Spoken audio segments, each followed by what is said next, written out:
Alright, so we got to be cutting some glass next week, and that's going to be a process.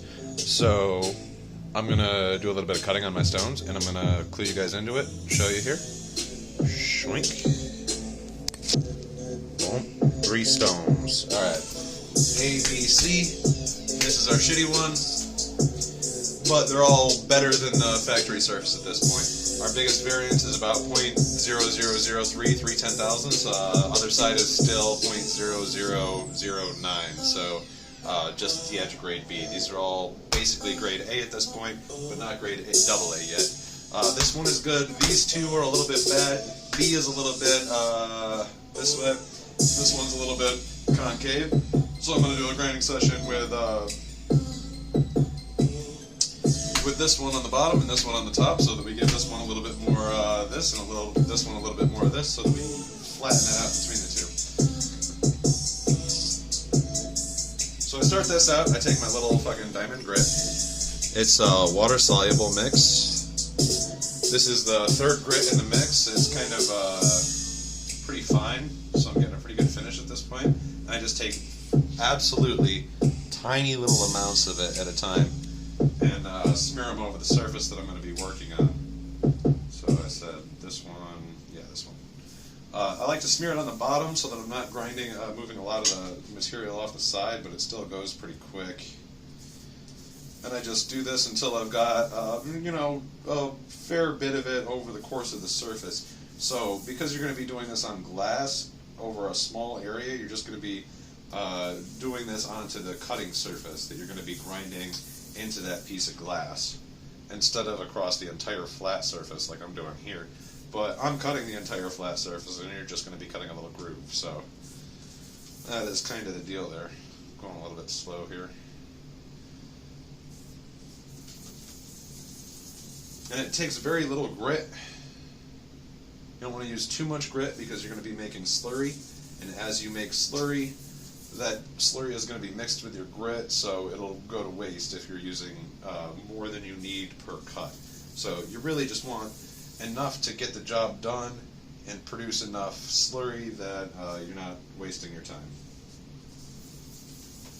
And you don't want the surfaces to ring, which is less of an issue with what you guys are doing because there's not going to be any ringing between that thin edge and a whole surface, whereas what I'm going to be doing, these surfaces are going to be ringing together pretty freaking quickly into the process. So, one of them I've got covered in my water-soluble grit, and the other one I've got a little dropper here filled with water. I'm going to just wet the fuck out of that surface. Play more music because I'm not doing this to nothing. Alright. Spread the water out over the surface so I got a nice clean thing. You're going to want to be doing this too because you do want to dissolve the grit. It's kind of in a water-soluble matrix, that blue stuff I showed you. And then I just set the one on top of the other.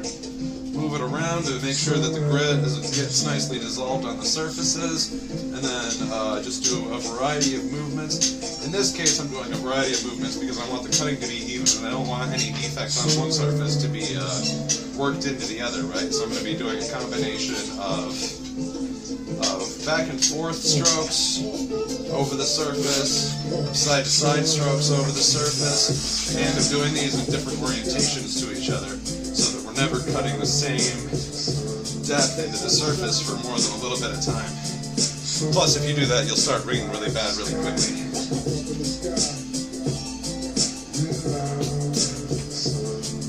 Okay, now what's happening here is already our stuff is getting pretty thick with slurry. So you can see I've only been doing this for like a minute, and already we've got some nice brownness in that mix. You don't want to let it go too long, or it will it'll dry, and then you'll get some really bad ringing.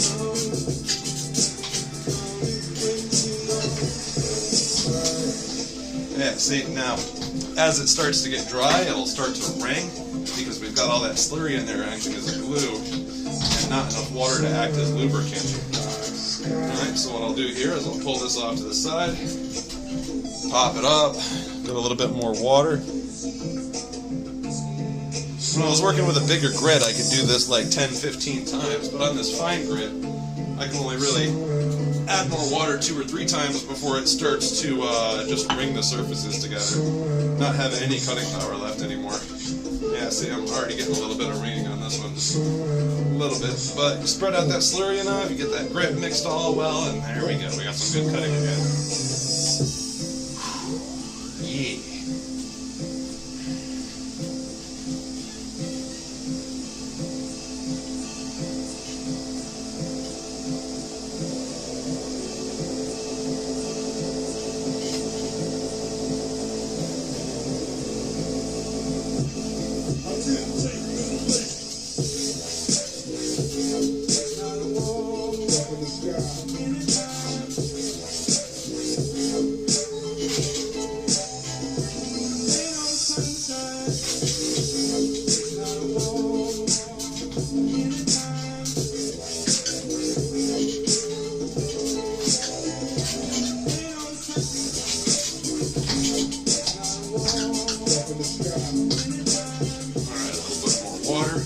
Probably the last time on this one.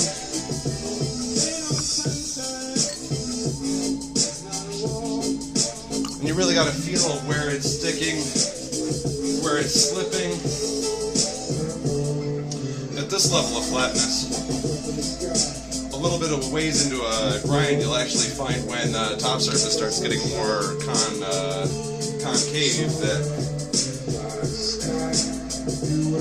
that you'll stop sliding as well. Like all of this smooth, even sliding I've got right now, it'll actually get sticky because that concavity will start to interfere as you move to different attack angles than just what I see how I'm doing now. It's even in all directions. That means we got a really nice flatness going between these two surfaces.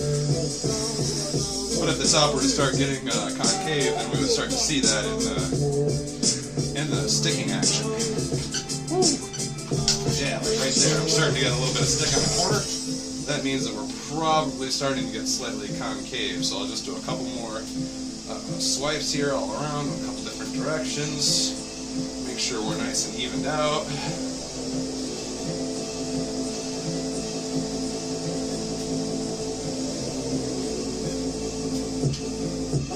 Make sure we use up a good amount of our grit.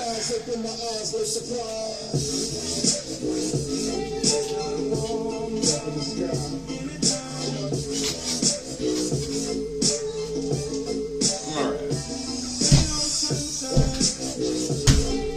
And take a wet rag. Wipe them down. You'll wanna really get all the grit and slurry out of there. Make sure you really rinse it all off, so that when you go back to it,